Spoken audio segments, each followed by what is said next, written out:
Hi, this week I chose to discuss the concept of flipping instruction. So to start out with, flipping instruction, start to talk about what it is. And the most simple definition of a flipped classroom, according to Bergman and Sams, is where you have video for homework and traditional homework activities done in a class. They suggest that you should take that flipped model a little bit further by creating a different kind of learning space that's dynamic, interactive, and learner-centered.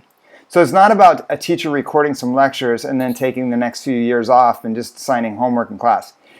It does not mean that the instructor can now mass deliver instruction to a greater number of pupils. Instead, the teacher is able to spend more time improving the quality of the student-teacher and student-student interactions in the classroom. So what could the flipped model mean for faculty meetings? Picciano 2011 discusses flipped teacher training by having teachers watch instructional videos before a meeting and then making the actual meetings or professional development seminars smaller coaching sessions where teachers can do activities with the assistance of a coach. I used this model to lead a recent professional development seminar and received favorable feedback. The open nature of the meeting time allowed greater flexibility in topics and gave the teachers the freedom to ask the questions they needed answered. For a faculty meeting, this could mean more time for departments to meet and do actual work rather than hearing announcements and general instructions where many teachers might just really be exploring Facebook. If this were expanded to parent meetings, it might require a lot of imagination and far more communication to the parents about what's expected. One way that could be used to free up more time during the parent meetings is for parents to make suggestions, comments, pose questions, or deal with individual issues in smaller groups by splitting the discussion groups, maybe facilitated by administrators or teachers.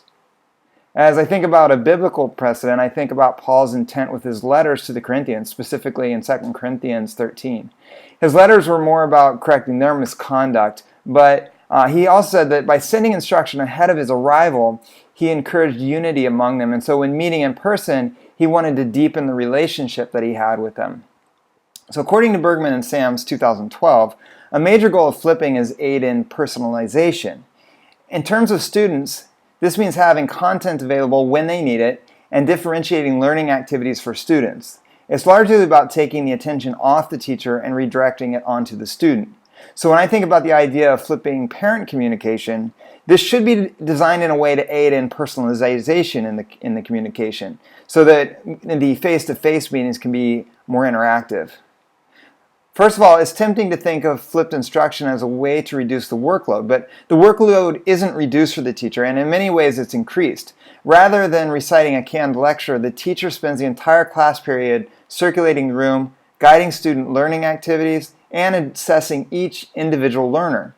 For professional development, it will mean training qualified facilitators and planning meaningful activities.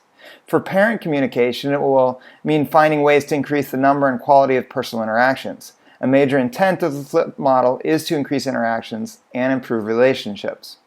Bergman and Sams in 2012 warned that you shouldn't adopt a flipped model just because you read about it in a book or you heard that it works for someone else.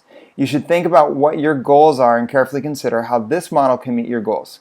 The key question that a teacher should ask, according to Bergman and Sams 2014, is what is the best use of face-to-face class time? How can we best connect with students and drive learning? How can we increase the quality of our professional development? How can parents feel valued by the school? Thanks for watching. Please leave a comment.